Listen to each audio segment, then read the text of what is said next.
time when the operation of the machine becomes so odious, makes you so sick at heart that you can't take part. You can't even passively take part. And you've got to put your bodies upon the gears and upon the wheels, upon the levers, upon all the apparatus, and you've got to make it stop.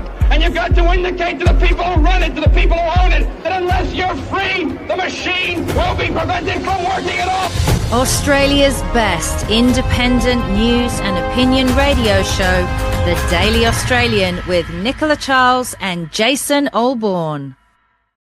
Hello and welcome back to the Daily Australian for Thursday, July 17th, 2025. This is episode 135 of the news show that presents the facts, the opinions, and takes on all narratives. And guess what? At the end of the show, we generally come to some form of consensus, but we certainly don't start from the same place. And that leads us to multiple new narratives, lots of facts. And then we can also, from that leverage, be able to take on the mainstream and point out where they are blatantly wrong. That's what's so exciting about doing independent news today. And welcome, Nicola Charles, to a Thursday. And it's going to be another big one.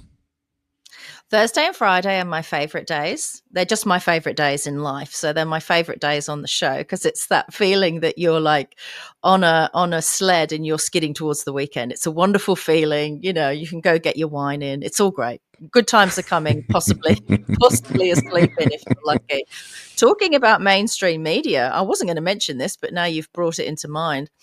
This morning I decided I accidentally Wikipedia'd someone else, and I thought, I wonder what my Wikipedia looks like. And there was all these press references, and there was one from late in 24 in the UK that I'd missed from the Sun newspaper, no doubt, you know, one of the big tabloids. And, you know, I can barely remember an article being, you know, truthful and honest when I lived in the UK from these tabloids, particularly when Piers Morgan was involved in the Mirror.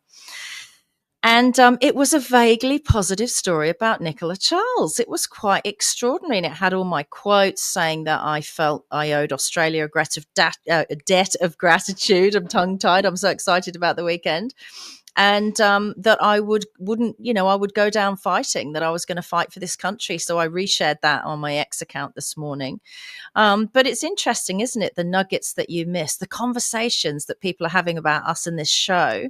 And yesterday I did that thing where I just took a screenshot of the show because I thought maybe the link is censored by the E-Safety Commissioner. I took a screenshot and I asked, where are you around the world and can you see us? And there was loads of people. There was America and Portugal and South Africa and the UK, and it was great. So people are seeing us. Thank you for watching us on this show, and thanks for responding to that. Well, if people are watching from around the world, it means that they are certainly learning to take a new perspective on, you know, from Australian soil, but we cover stories from around the world. So it's not just obviously local news, of course. And if it was, it kind of would be a little bit abstract, wouldn't it, from everything that we're seeing. And we're going to talk a little bit about Albanese today and the Chinese trip and the fact that he's kind of being pressured and pushed into corners because of promises that he's made. That's one thing that we'll cover off on. And of course, lots of different developments here at home in relation to our freedoms being choked from us once again, how it is that we're allowed to speak, not speak, be censored by people, even on apparently our own side of the fence. That's always an interesting one. But you've got to be able to be in a position to have a debate. You've got to be in a position to put forward ideas. And the thing at the moment is that the Jeffrey Epstein story is now hitting headlines everywhere. If the Guardian newspaper has the word Epstein and Trump on the front page, you've made it to the point of where it is. And Trump keeps pushing back, and we're going to get into a bit of the detail here as other things start to come out on either side. It's almost like squeezing the toothpaste tube and there's a hole in it and it comes out the sides. That's what seems to be at the moment, because the same people are involved with all of these particular stories, and that's what makes it so fascinating. And when you have this happening, then it makes sense to be able to provide some perspectives from here in Australia to our international viewers and listeners. So thanks everyone for being a part of what we're doing and what we're trying to do and what we continue to do. So there's a lot of stuff that we will, as I said, we'll cover off on today. In fact, look, this is, if we start locally, right? So local crime news, once again, this is another Yeah, disturbing story. So I'll bring plenty of this up that. straight away. And it seems that we're covering murder almost every day now on this show out of Australia. Mm. I can't remember when there's been so much violent crime in our history. I do remember as a kid there was one particular year that on New Year's Day for the month of January there seemed to be a fresh murder reported every day. That was the one time in my lifetime I ever remember that. That may have been 30 or 40 years ago, but lately it's just another one. So now we've now learnt that two teenagers have been charged with the murder of Zratko Bilic, 57, at his Sunshine Coast home. He was 57 years of age. This is another savage story. So two teenagers charged, found stabbed. This man was found stabbed to death in the front of his mansion. He was found unresponsive by a neighbour in the front yard of the home. At around 7:35 p.m. on Monday, police said he sustained 2 stab wounds to his abdomen. So at the very least, this has been resolved fairly quickly. But what is so shocking about this is, again, it's teenagers involved here, and just the idea that people can attack people and kill them, and that this youth crime thing that's going on. Now, we see something similar, of course, in Victoria, these crazy knife machete attacks and these brawls breaking out in shopping centres, which appear to be, that have to be some form of gang related thing. If they keep going to shopping centres, they keep getting involved in violence. Like, why are they doing it there? Is it some sort of territory thing? Is it some sort of other form of control? But Queensland looks to be like property theft. It looks to be there's other reasons here with certain types of people being targeted. But these teenagers, once again, and is it perhaps gang related because they're using teenagers potentially underage to commit these horrific crimes, which would make sense, and that's why there's such a problem here. So a lot more that we need to delve deeper into. You just feel like it can't be so isolated that there's suddenly hundreds and hundreds of youth crimes without there being some form of organisation underneath to control this. And we've watched plenty of movies in the past about how this works, so maybe this is permeating the reality, the mainstream here in Australia today. You mean this feels like some kind of master plan, Jason, to endanger the Australian population? You don't say. You know what will fix this, don't you? Our government, Mr. Anthony Albanese, we've fixed this. We're all over this. We're like white on rice. We're going to ban under 16s from social media. This will stop all the machete. We'll also ban machetes because criminals who have weapons always hand them over in an amnesty. Now, what's interesting about this, and I spoke to someone yesterday on my podcast who'd also had a husband who was knifed through the heart by, this was drunk people, but it was young people at the back of their home. That was related to heritage laws, and you'll have to go and look at that to work out what that is. But I think the overarching mission statement of gangs of teenage, predominantly migrants, but we don't know in the case you just mentioned. I don't think Aussie teenagers usually engage in this kind of behaviour in the reports I've seen since 2018. They're usually at home. They're the TikTok generation. They're at home gaming. That's what Aussie teenagers are doing. They're very sweet people, and they're gaming, and they're going to TAFE so that they can become a plumber or an electrician. So I think the overarching mission statement is to break the economy, right? Because I can tell you now that myself and my daughters, and we are the numero uno demographic for shopping at malls, let me tell you, we don't go as much. And yesterday you showed a clip of Brad Batten, and he was saying, well, he doesn't want his teenage daughters going to malls either. So what does that do? That breaks the economy. Oh gosh, wow, isn't that what the government wanted? Congrats.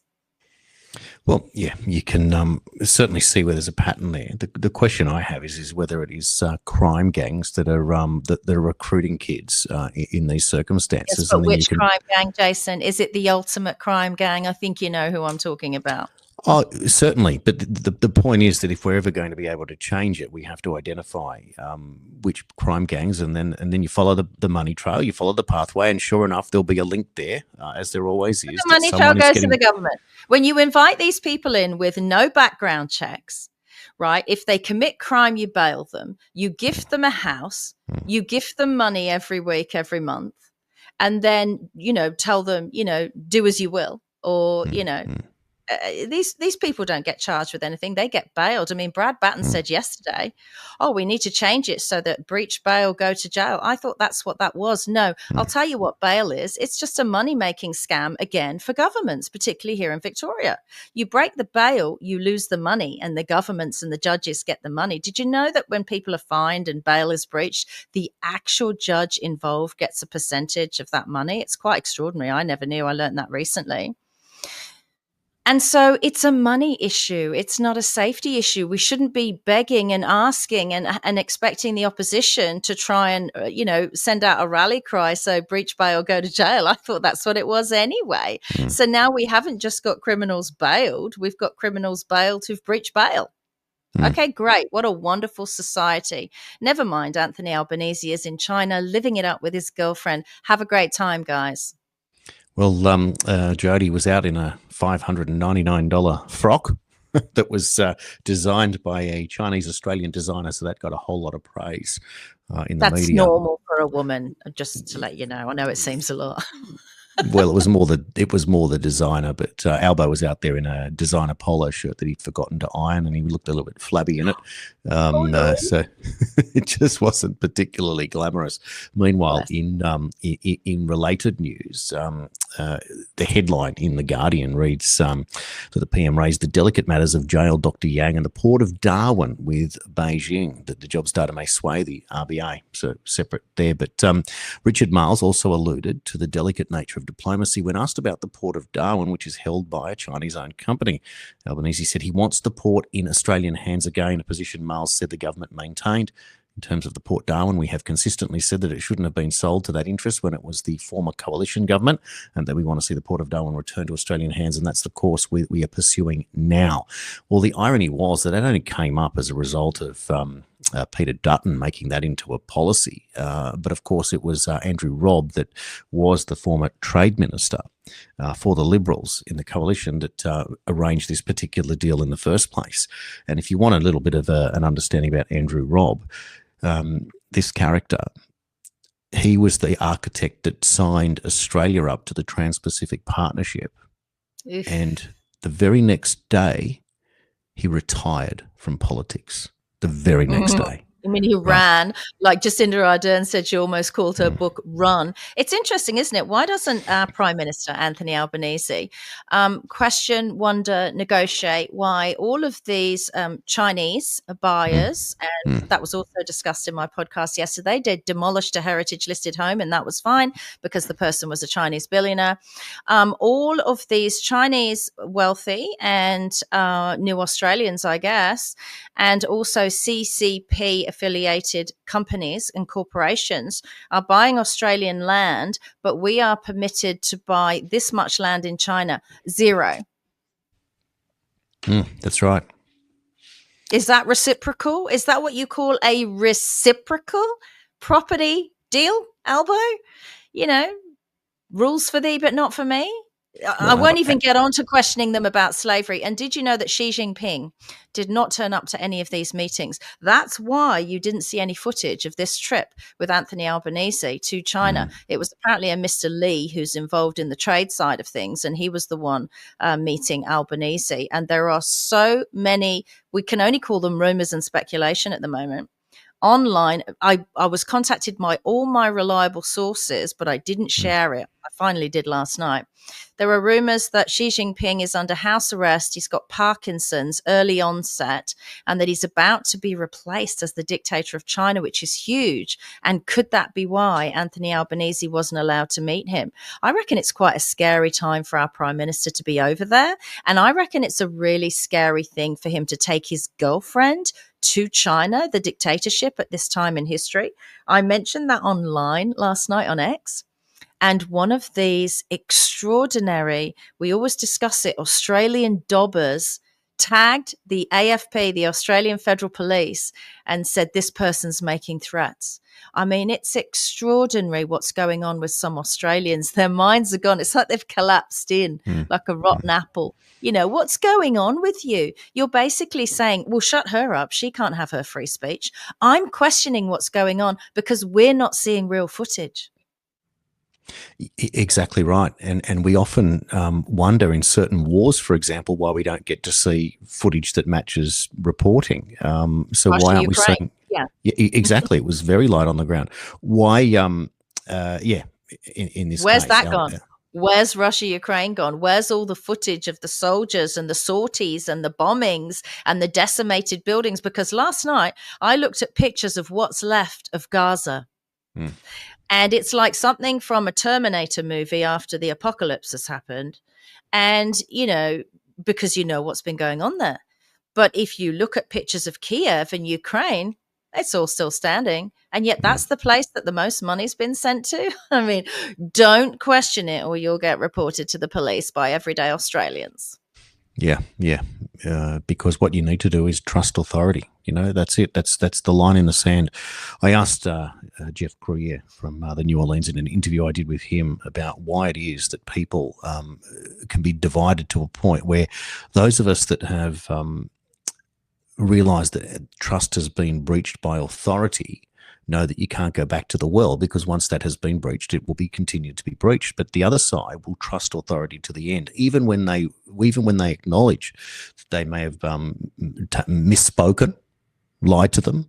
They'll rationalize it, but then they'll let them off the hook like they do, call it a learning experience. It will never happen again until it happens again, and they will continue on their merry way, trusting authority.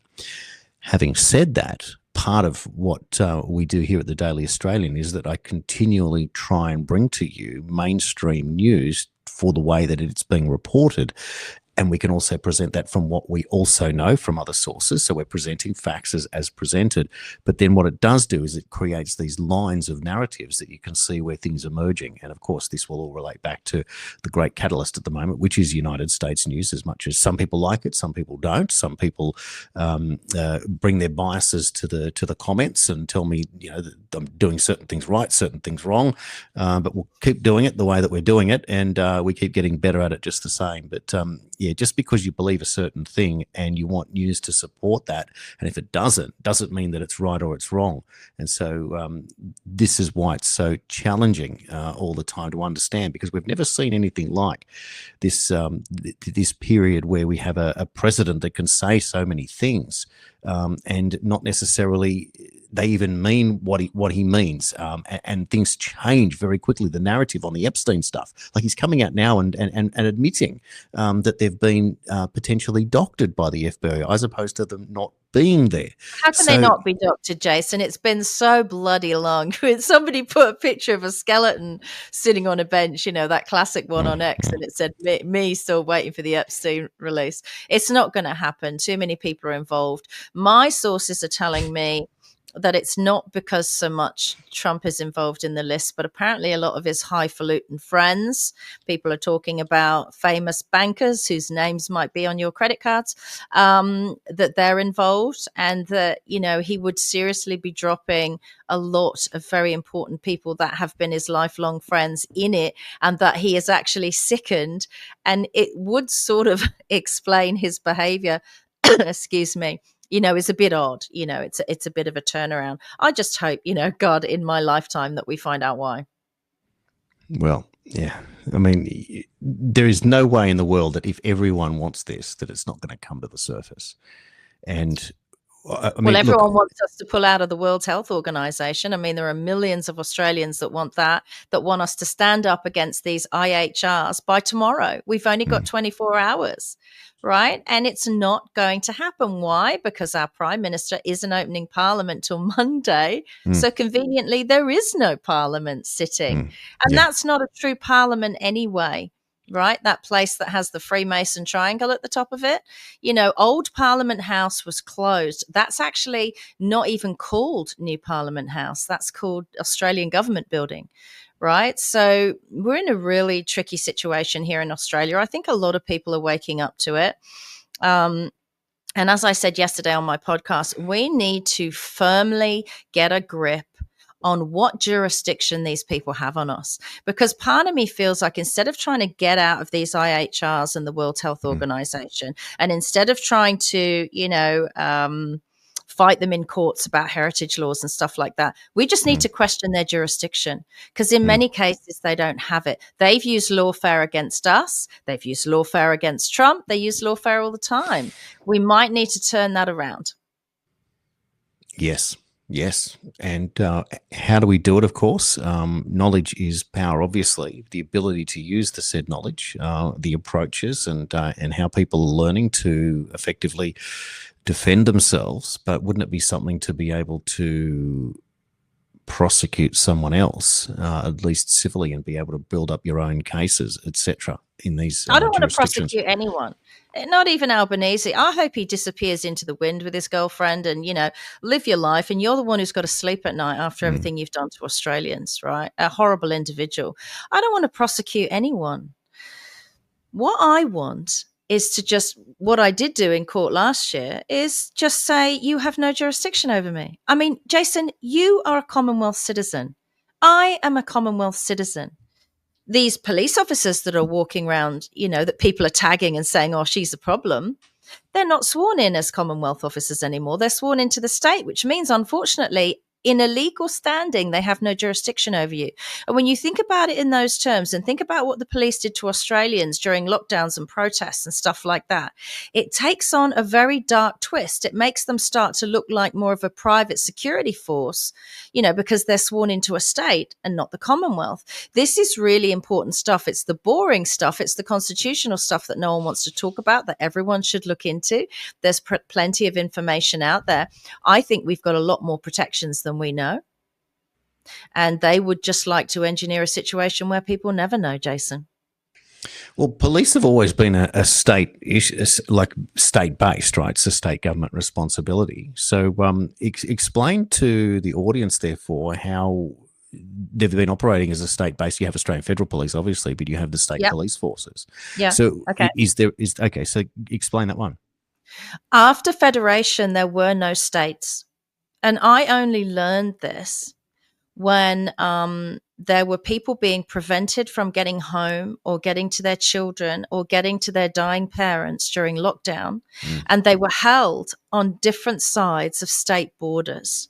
Now, state borders, I always thought they're not states like America where states operate independently, although they're trying to be, and this is the problem. So even though you have states, a police officer or anyone working for government cannot be sworn into the states, because after Federation, there are no states. So who are they swearing their allegiance to? Even in that scenario where councils are broken up for jurisdiction, any police force in Australia must swear in as a Commonwealth police officer. Otherwise, they have no jurisdiction over people. This is why people are doing things like not renewing their license and their registration. And they are they're getting self-insured, and they're putting everything in a Commonwealth private name. They're putting Commonwealth plates on their vehicle, because these people can only have jurisdiction over you as private entities. Vic Roads is a private entity. The police are now essentially a private entity, right? Once you sign on for it, you sign up for it, you're in. It's like the MyGov website is not a Commonwealth site. Right. So when you sign up for a MyGov account, and there's a process you can do to close your MyGov altogether, which is what I'm going to be doing. The ATO is no longer the Commonwealth Revenue Fund. It's a private organization primarily owned by the hedge fund called BlackRock. Right. So there's a question as to whether you need to give any taxes to a private organization. All of this stuff jurisdictionally is the most important issue. Now, because these barristers and lawyers are beholden to the Bar Association and therefore cannot tackle it, because part of your bar exam is that you swear that your first loyalty is to the court and bizarrely not your client, what's happening, a lot of barristers and lawyers who are retired are stepping forward, constitutional barristers, right, criminal barristers, and they're explaining all this stuff. So they always knew about it, but they weren't allowed to operate on that basis. Now, as per your Commonwealth Constitution 1900 UK, very quickly, council bylaws are not law. If they are counter in any way to the freedoms allocated you in the Commonwealth Constitution 1900 UK, they are invalid. Right? Unless there's a referendum by the people to amend that constitution, not the fake Australia Act, then none of these council bylaws are lawful, have jurisdiction. And that's why I interviewed this lady, Demir, yesterday, because now, after federally Australians rejected the Voice to Parliament referendum and all the heritage laws attached, they are going state to state unlawfully out of jurisdiction trying to apply heritage laws. Let me tell you, the Australian government right now is behaving like a criminal organisation. And I can say that honestly and openly on a radio show, and I will never be corrected on that. I will never be checked on that. I've said it in speeches, because they know they're out of jurisdiction and they just hope enough people won't notice, Jason. So what's the solution therefore? At what point does it change? Like, how do you arrive In at a court. solution on okay. In court. So the first thing you say when you get to court is, if it's involving a police officer or even a counsel, is you stand and you're very polite to the judge and you say, this proceeding cannot move forward until I have evidence of jurisdiction. And quite often that's the end of it. That is the end of it, because they know, once they know that it's over. The game, the false game, the Constitution is a rock, right? And they've put a fake paper over the rock. It's literally rock, paper, scissors. They've put a fake paper over it called the Australia Act, which is unlawful because there was no referendum. And they're just moving forward on that basis. And so you have to be very careful. It's a tricky tightrope that we're on.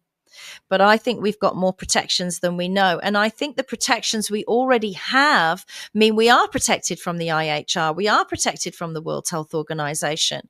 That's why I don't lose too much sleep over that issue. Because if push came to shove, they would have to show their real colors and breach jurisdiction. And when they do that, what is it? It's a crime. It's a war crime. It's a crime against humanity. They have to lure you in, right? That's what they've done for the last 5 years. There you go. You wonder, therefore, if that's the reason why the US has been a bit slow to reject the IHR, even though that they've financially pulled out and said that they are leaving it. Perhaps there's another play that we don't fully understand what they're going to do there, but you would hope that more and more countries would be able to withdraw.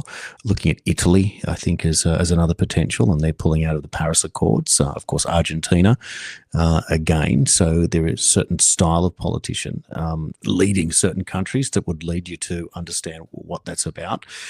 And here we are in Australia, still choked by the Five Eyes globalists, which is the new word for communism. It's just modern communism by that rationale. And who better to have in place than... Jason, surely it's the Four Eyes by now, because America's not part of it anymore. Well, this is it. So, yeah, Five Eyes becoming four is interesting, isn't it? Just the same. So New Zealand, Canada, Australia, and the UK, and primarily, the US was separate. But so, yeah, concentrated, confusing, certainly.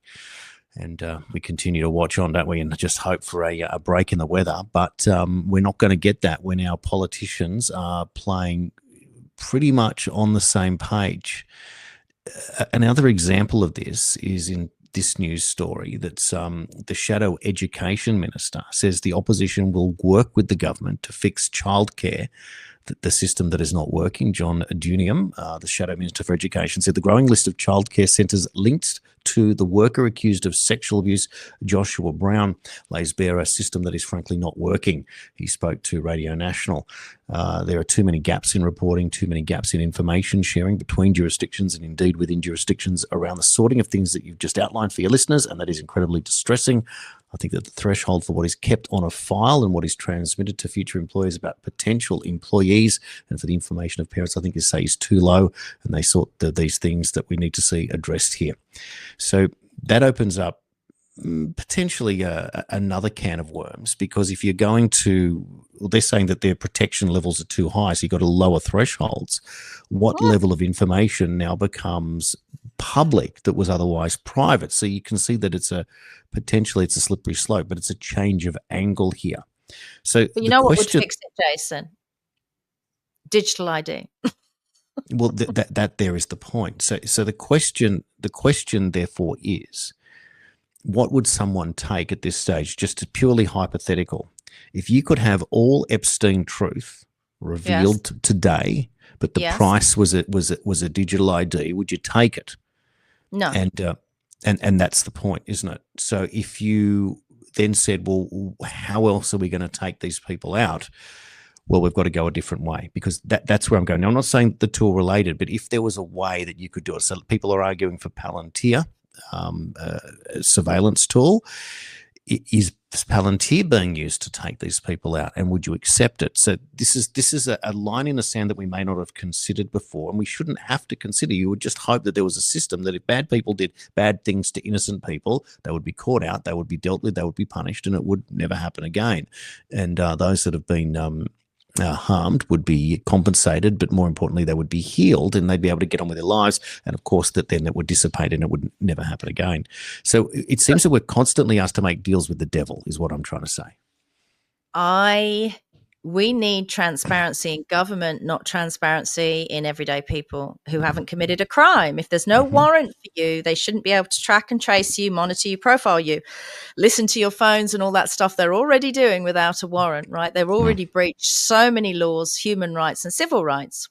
However, I think people who are in trusted positions, all parliamentarians, all senators, PM included, and people who work with children, if you want to get a working with children's check, perhaps you need to have some kind of digital record of everything that's gone on in you. Now, you would have imagined even without anything digital.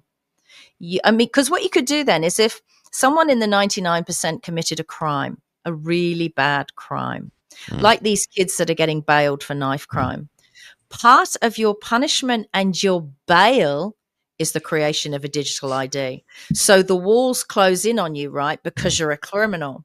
But the walls shouldn't close in on you because you're an innocent person. That's not how that works, right? I think all of these people in positions of responsibility, you call it authority, I call it responsibility, they should be tracked, traced, the minutes of every meeting kept. That's what used to happen. That doesn't happen anymore. So it's very suspicious when everything they do is secret. We don't know what's going on in China. We know what the mainstream propaganda media is telling us is going on in China. Oh, it's about the port. Well, they know that's something we'll agree with. They're not telling us the truth about Xi Jinping. We're not getting photographs or footage of the meetings. I mean, when has a prime minister of any country gone to a dictatorship, had meetings about business, and we don't know what was said? If that isn't suspicious alone, Jason, what is? Yeah. Well, again, this is the transparency argument, isn't it? Like, and we keep getting told that certain things for national security must be kept secret, which is the greatest cop-out, of course, in history.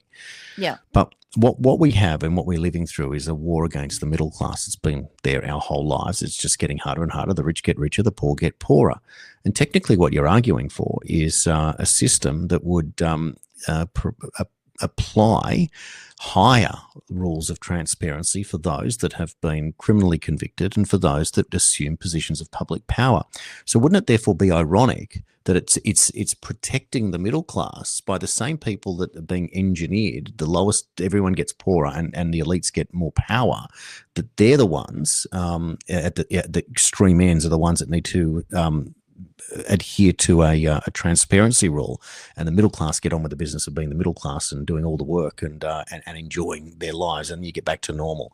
So yeah, in full agreement. If you're in government, transparency applies. If you are at the other end of town and you have done something wrong, and that therefore this is the case to maybe end crime, it's an interesting story to follow and to argue. And it'd be interesting also to hear from our viewers and listeners. What do you think about the idea of how that can be twisted to apply to those that assume power, and those who abuse power are the ones that need to be monitored rather than the average person that shouldn't be? Well, stick a violent criminal and a paedophile on a digital ID any day of the week, and I'm on board with that as part of their punishment, even as part of their bail, right? If they've been charged and there's evidence and they get bail.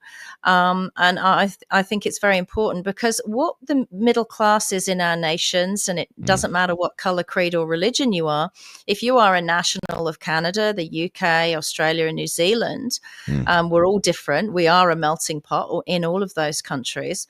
What we're being asked to do effectively is an unconditional surrender the unconditional surrender to all of this migration, the taking of our land, the taking of our properties, they are asking us, and they've done it on our behalf, to raise the white flag and surrender to the one world government. That's what this is, to the UN. Right. And the way they've done it, and if you look online, is via this thing called managed retreat, because the climate's going to kill us all.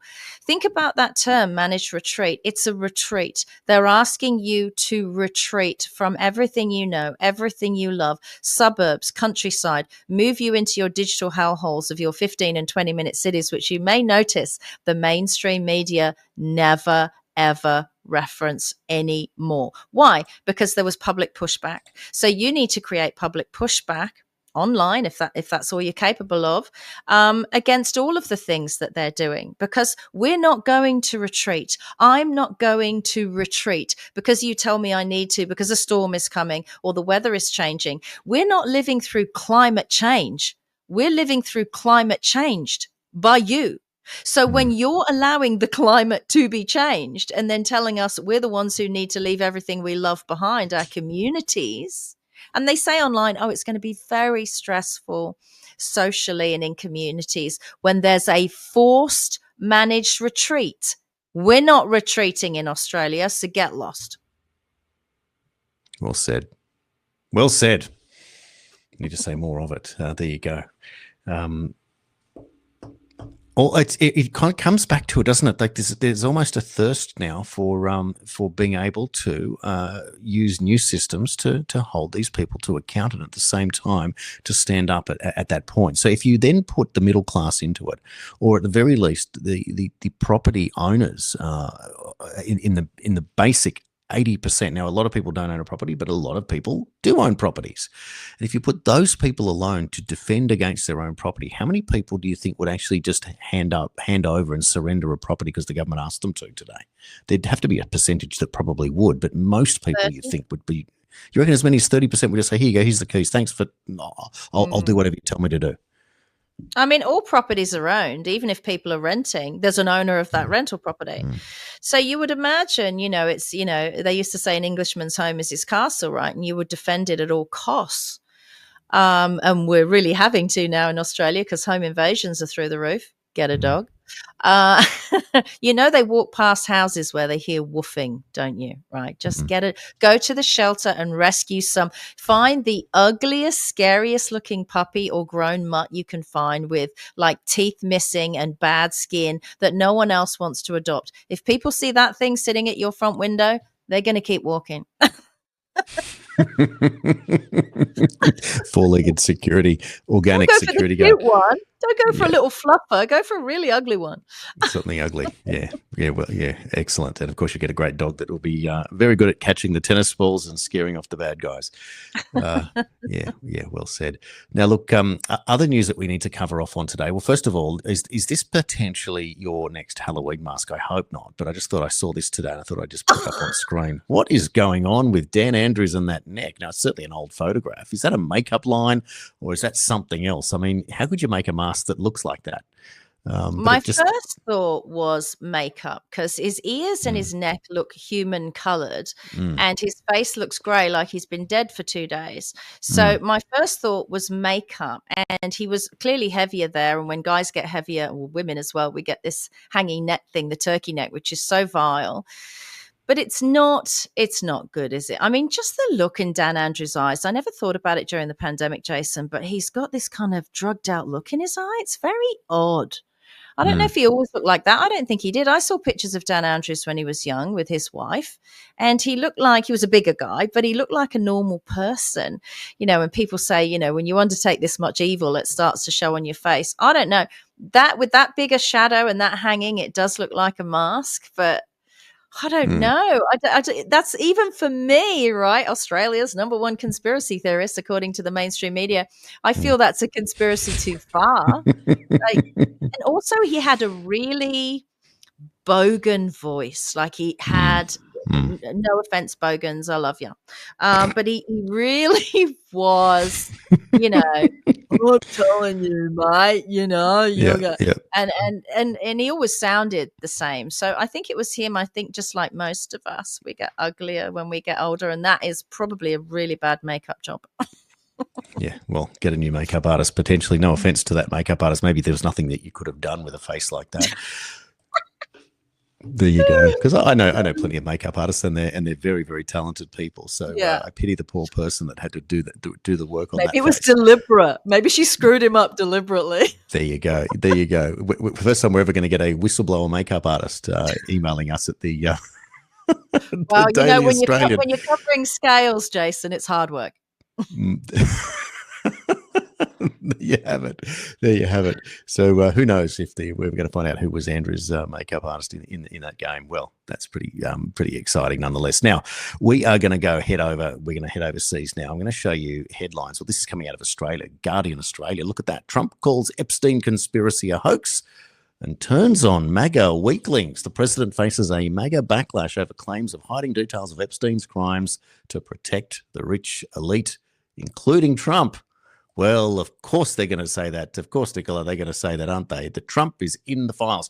I love the fact that I have been talking about Jeffrey Epstein for a decade, at least, and I've now got people telling me that have never followed it once, that I don't know what I'm talking about, and it's all about Trump. I love it. Perfect. Bring it out to the surface. He said, sadly, he said that the safe word, if I dare say it, he said the safe word, which means he's panicking. That's like his dog whistle to the cabal. He's panicking, right? He said conspiracy. So as soon as they say conspiracy, it's to invalidate people, invalidate your opinion, invalidate your thoughts. I'll ask you a question, Jason, and the watchers of this show will love me for this. They'll want to give me a big hug. Today, would you, if there was a book on it, a betting book, would you bet your house that Trump is not in those files? Yep. Would you? Yep. I'll bet two houses. So you're a true believer. All right. So you're telling me that you think Trump's in the files and the Biden administration didn't release it, but they went after him. They tried to shoot him, lawfare him into existence, but they didn't bring that out. Look, I have a lot of friends in New York, and they were the ones that got me to smoke organic cigarettes and save my life from the bioweapon. I love my friends in New York, and New York is not that big, right? So it's a little, Manhattan is tiny. In the movies, they make it look like a whopper, but it's really small. And so it is a village. It's your original 15-minute city, NYC, let me tell you. And it's very close knit, particularly with really anyone who can afford to go out for dinner, right? You see everyone around you. And there was rumors and speculation, accusations ages ago, years ago, before the pandemic. And I think before his first administration, that young Melania, who is incredibly beautiful and lovely, and I'm not saying this in any way to deride her, but that he was sort of presented with her as an introduction by Epstein. And the question was she possibly one of these girls that was in the fray, let's say. Now, for me, having been married 3 times and knowing men quite well, and I've said before, this select group behind the velvet rope and how it's all very cliquey, I wouldn't have a problem with that. I wouldn't, as long as he hadn't abused her as a child. She wasn't a child when she was introduced to Trump, is what I heard. She was very young, though, like 18, 19. I wouldn't have a problem. It doesn't really matter who introduced them. Trump fell in love with her and ended up marrying her. So this isn't some bit on the side, like he really liked her as a person. From what I can tell, she is extremely Eastern European. She's gracious. She's conservative. She's staunch. She's proud. She does not get involved in any way in gossip or anything that would be considered filthy and tabloid. And I respect her for that enormously. She's more like a royal, from my experience as a Brit, than she is as the First Lady. And I like her. And I know a lot of people don't like her. But woman to woman, I don't care how he met her, and I don't care who through.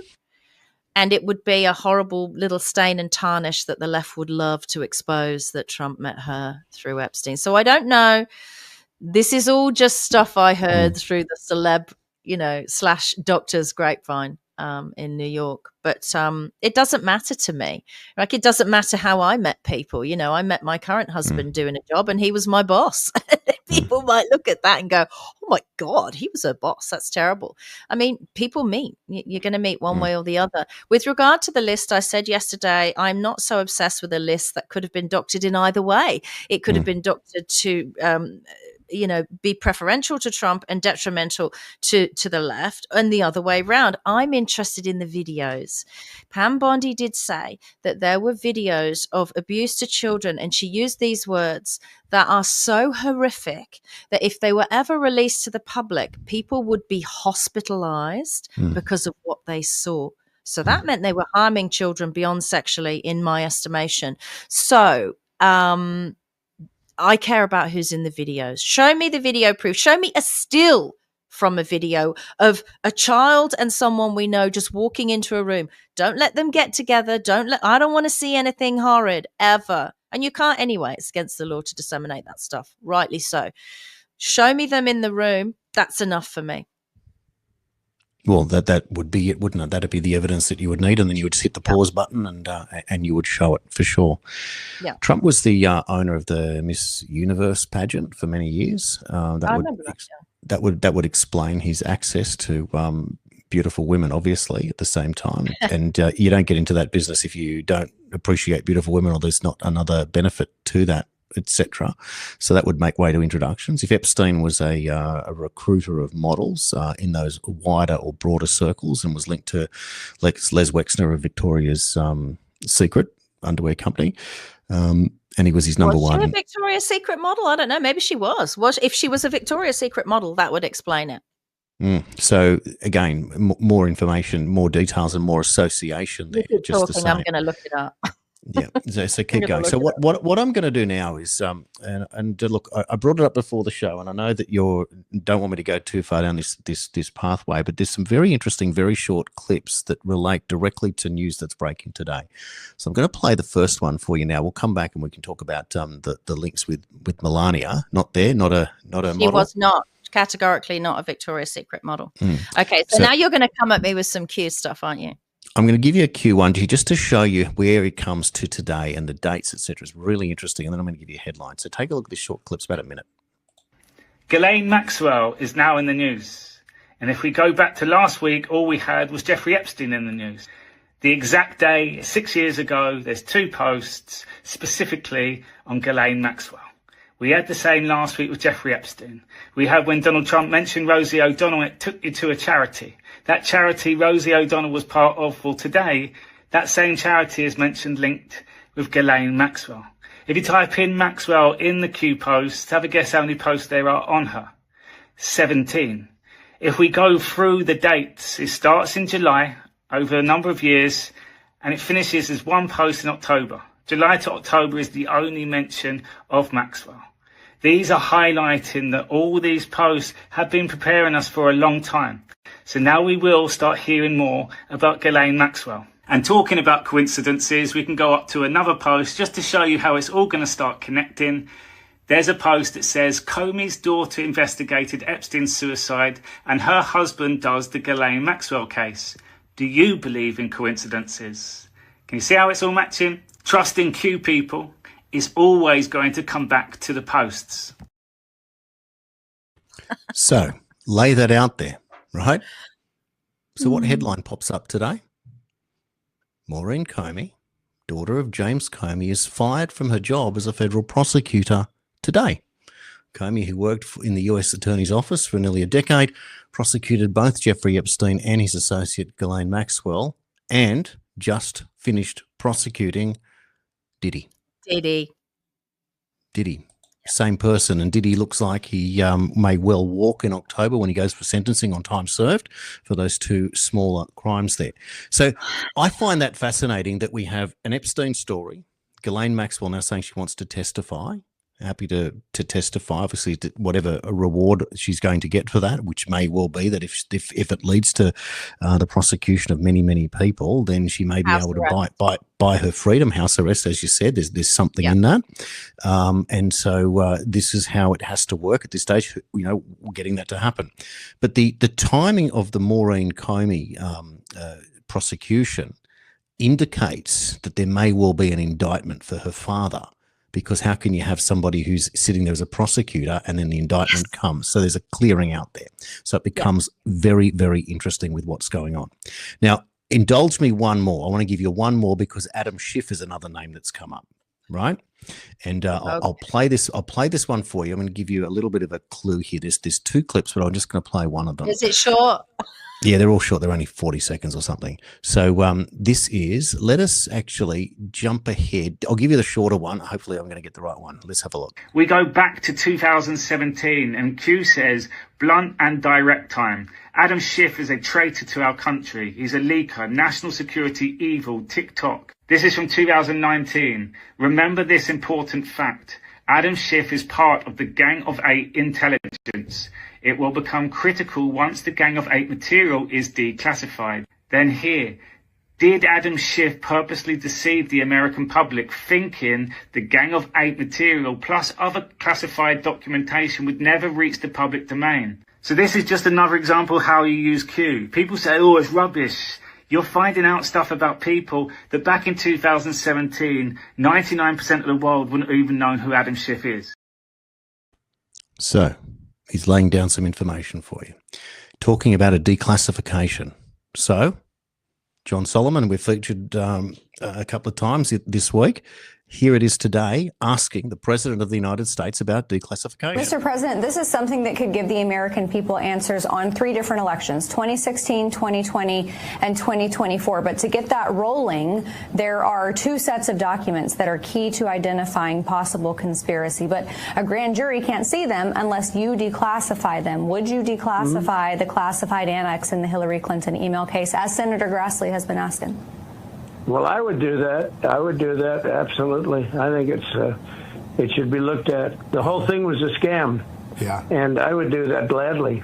Great. And there's one other one I want to mention. In the Durham report, they talk about the Clinton plan intelligence, the intercept where Hillary Clinton approves hanging that Russian shingle on your campaign house. That's another one that hasn't yet been declassified. Was that another one you'd consider declassifying? I would declassify it. Yeah, why not? I would absolutely declassify it. And I will say this, the Durham report was preceded by the Horowitz report. That's and right. Bill Barr should have used the Horowitz report. You didn't need the Durham report. That's right. Say what you want about Mr. Horowitz, though. He was appointed by Democrats, but he wrote the most vicious and true report that you've ever seen on somebody, and that was on James Comey. Yep. And I believe, a couple of the people in the FBI that were crooked. But this report was so big, and then go back and check, even the New York Times wrote a violent editorial about Comey based on this report. Yep. And for some reason, Bill Barr didn't use it. It's such a disappointment, but he didn't use it. But that was one of the big things, and it got very little press. I think it was approximately 28 pages of corruption, absolute corruption. You're right. And that should have been used. Well, instead, Barr wanted to do a further report. Yeah. So he put Durham in charge, and, Durham took years. I mean, it took so many years. I think it was just a tapping. I think you ought to look at that, too. Why did they tap it along? They tapped it along forever. Do you remember how long it took for Durham to come out with his report? 23. By the time he came out with a report, everybody was old and looking to retire. He's declassifying. The Michael Horowitz report from the Inspector General is already public knowledge, and Trump's telling you to look at it. And that's part of you, the more than you know. And then there's the John Durham, the same thing. These people are gearing up. James Comey may very well be the first one indicted, and then that opens up. That's Russiagate. That leads all the way to Obama. That takes out McCabe, Strzok, Lisa Page, etc. All of that cast of characters. And we haven't even talked about, well, of course, because Clinton was the one that paid for the dossier. So where I was going with it, and for those that you can look, if you want to tune out at this point. But Comey's it was meant to go for sentencing in October of Diddy. In October. I just found that was very convenient. The fact that my prediction will be time served. Hopefully he gets something that keeps him in there for longer, because he deserves to be in there for longer, and everyone knows it's pretty bad. But there could also now well be more charges come out. But if you were Diddy today, you have got that many civil cases coming up against you. You may well be broker than Kevin Spacey at the end of this. Now, Kevin Spacey was crying poor only a matter of 6 or 12 months ago, saying that he was virtually bankrupt because of the things that have been thrown at him. Let me throw one of those at you. So this is a story that people may have forgotten. Kevin Spacey was ordered to pay $31 million to a House of Cards producer for alleged sexual misconduct in August of 2022. Now, Kevin Spacey came out and said, release the lists. Have a look at these headlines that people have collected. Kevin Spacey accused Linda Colkin dead after being struck by a car. Kevin Spacey won't face criminal charges in groping case after accuser's death. Massage therapist suing Kevin Spacey for sexual assault dies ahead of trial, and Kevin Spacey accuser dies by suicide the day after the actor posts "Kill Them with Kindness" video, which some people may recall, which was a very, very odd video clip there. So Verbal hint. It wasn't just a character, right? Exactly. None of these people in Hollywood, and I know this for a fact, none of the people in Hollywood, and I would assume none of our politicians, Jason, are remotely associated with who we think they are. That's it. They're not. They're not. They play characters that you like. I've played a character that you like. I'm nothing like her either. We're all judged on the wrong thing because these politicians are playing a role as well when they step forward, Jason. Yep. They are. It is show business for the ugly people. It's a game. That's why you can't be a politician. You trust. Like Fox Mulder said, trust no one. It's true. You got to be real careful. That's why that filthy phrase, do your own research, is so good. But as soon as people say conspiracy, and even Trump is using it, I do lose a little bit of respect, because the people who are guilty of conspiracies are way up the pay scale from us. Yeah, well, on the contrary, and this is the point, we are being told not to look, which is forcing people to look. Yeah. We're being told all the reasons that have been used against us are now the reasons why we must ignore. We're being spoken about from different perspectives. But here's where I would like to conclude this conversation, is that, first of all, someone is going to be arrested soon, and if I'm wrong, I'm wrong, and I'll look like an idiot. But we've gone this far into it, something's coming.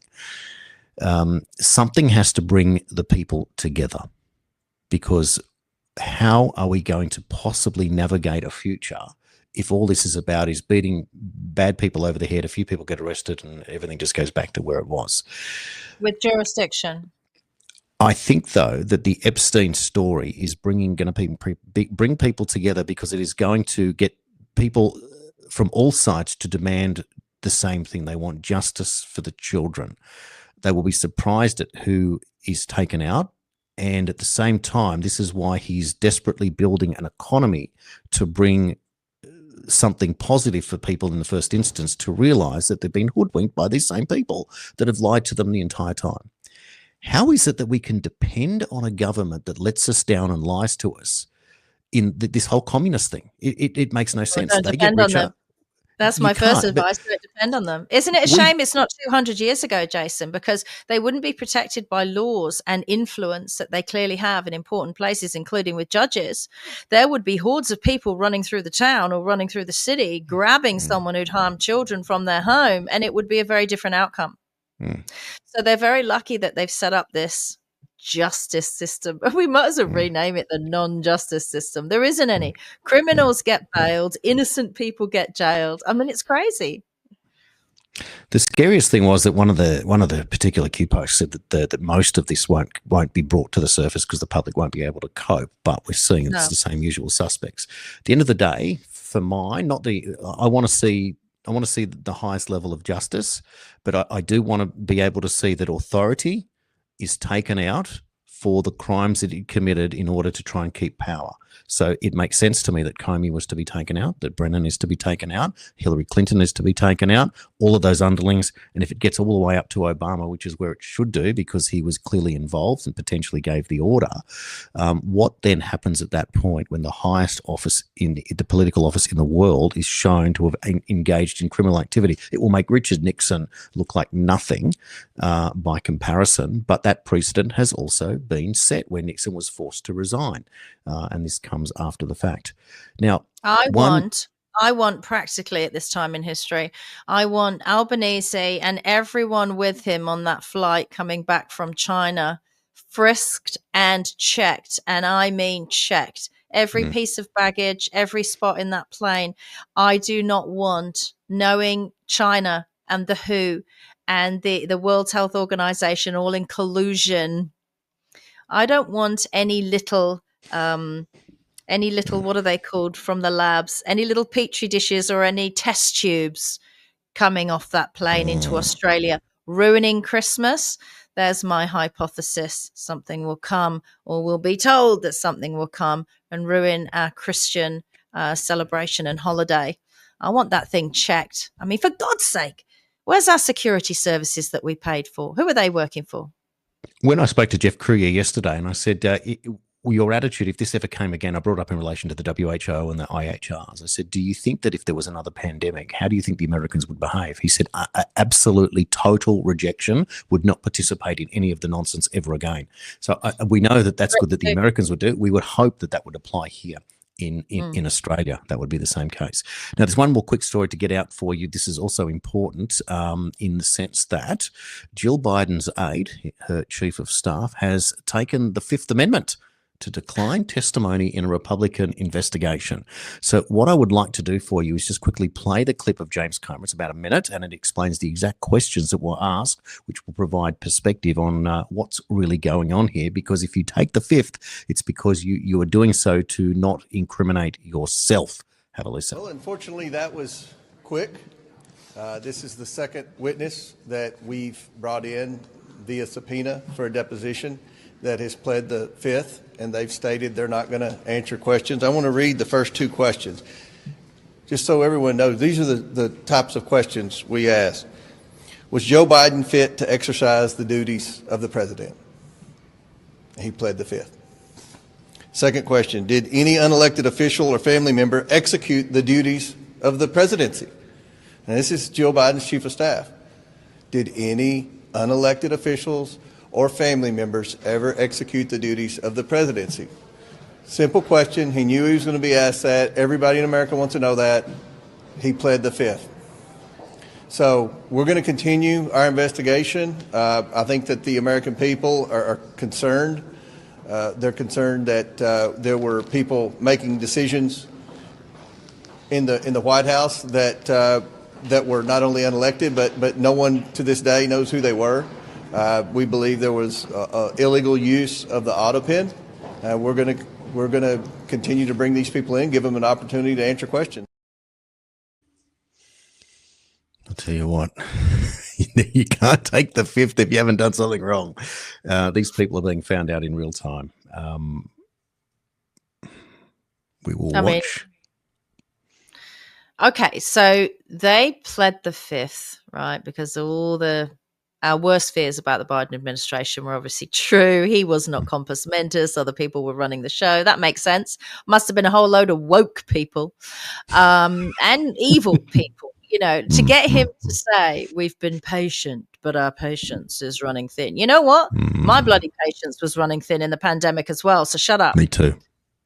But you enlightened me the other day when you said that these people who got their pardons, they can't plead the Fifth. Nope. So why aren't we hauling in all those who can't plead the Fifth? Because they know stuff as well, right?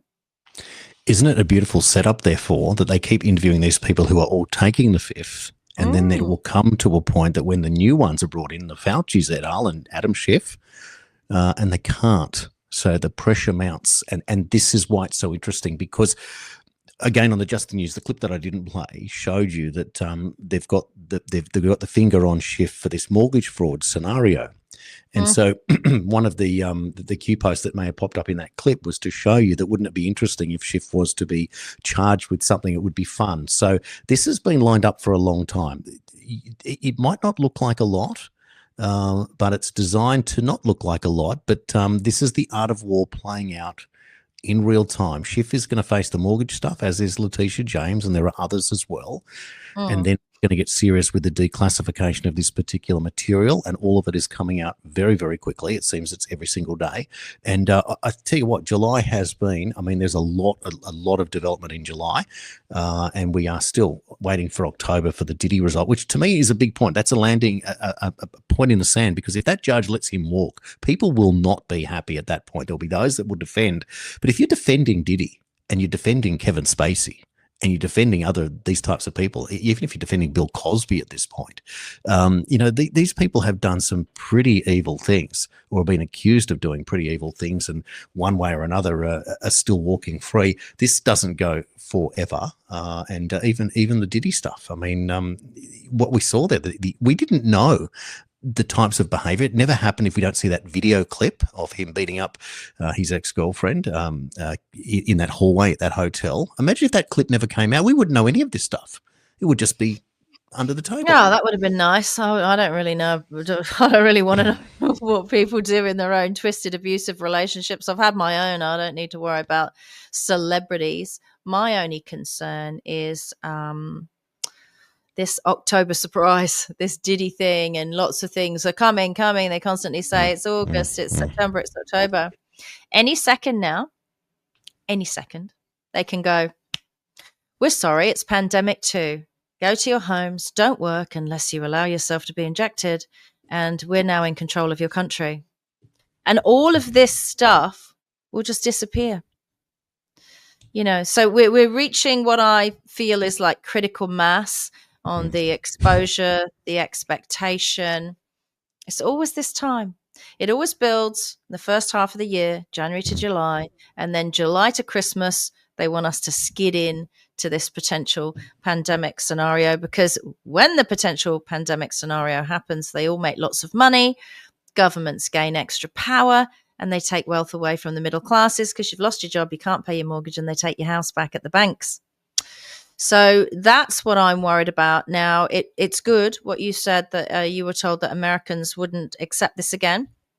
I can tell you that my family in the UK and everyone I know over there, no Brits are going to take this again either. I just hope Australians are strong enough to reject it. From what I can see online, from my own personal interactions and professionally, Australians are ready to reject this. So then where are we? We're in a Mexican standoff. All right, your move. Albanese, ScoMo, two different federal governments. Would he call a national cabinet of all his Labor premiers? Is Chris Minns up to the task? David Crisafulli, not a chance in the world that he would go on with a pandemic number 2 from Queensland. Not a chance in the world. I don't know what's going to happen in Tasmania. I think it's kind of irrelevant at that point. South Australia and WA, Roger Cook will go along with it. South Australia will go along with it. Jacinda Allen, the same thing. All Brad Batten would have to do at that point is call bullshit, and he would be walking to be, his popularity rate would go up 20% overnight. He'd be on the map, so you'd have to oppose it. Having said that, in the state Liberal opposition in New South Wales, I can't even tell you, because there's just nothing there. It's just it's a nothing thing. It's just the Chris Minns state. So New South Wales has always been fairly in the middle ground. We didn't go too hard on a few things, whereas Victoria did, Queensland did with Palaszczuk, and here we were kind of lucky that Perrottet, when he got in, was able to just soften a few things, but was still playing with the globalists, but certainly pulled out of a few things. And an interesting, just as an aside, Dominic Perrottet, when he was a Premier of New South Wales, one of the things that he did was that he reinstated the use of signage on those private citizen speed camera cars that are parked on the side of the road. So I know in Victoria they're very well hidden, and they're often completely unmarked. They're not now? They're awful. Okay. I mean, there's no signs, but you can tell it's them. And you know what we Okay. do in Victoria? We're like this in Victoria, the people. I'm telling you, we're like this. You know why? We do the lights flashy thing. They don't get no one. We warn each other. Cops, cops, we're flashing away. There's cops down there. Everyone helps everyone, and they don't get away with it. And let me just say quickly before we go as well, to all of the employers who got rid of people, like my lovely husband, big mistake, because then your business fell apart. It got rid of people because they were mandated by the state gov. Dan Andrews said a mandate, everyone has to be vaccinated. It's now been proven that a mandate is not a law. They had no jurisdiction, and people could have kept working for you. And you know, as employers, that you lost some of your dedicated, most hardworking, most loyal employees. Don't fall for it again, because they're trying to take your business out as much as take out your employees, right? Don't let them stand above you. A mandate comes down because of some World Health Organization, amendment to treaty or IHR regulation. You don't need to listen to them. Okay, your businesses are as sovereign as everyone else. They won't sanction you. The fines didn't stand. They all eventually got thrown out of courts. Get some balls and stand by your employees, right? And Fair Work, you were useless. But a mandate is not a law. It's an official request, but you don't have to do it. Okay? Well said. Well, a very interesting discussion today on the Daily Australian for the 17th of July, and we will do it all over again tomorrow. Looking forward to it. On Monday, there is a chance that we won't be doing the show, but we'll give you an extra bumper edition on Tuesday, just to different circumstances. It's his fault. Yeah, we'll fill you in with more of the details tomorrow anyway. But so there you go. It'll be episode 136 for Friday nonetheless. And I look forward to the developments in the next 24 hours to do it all over again for you.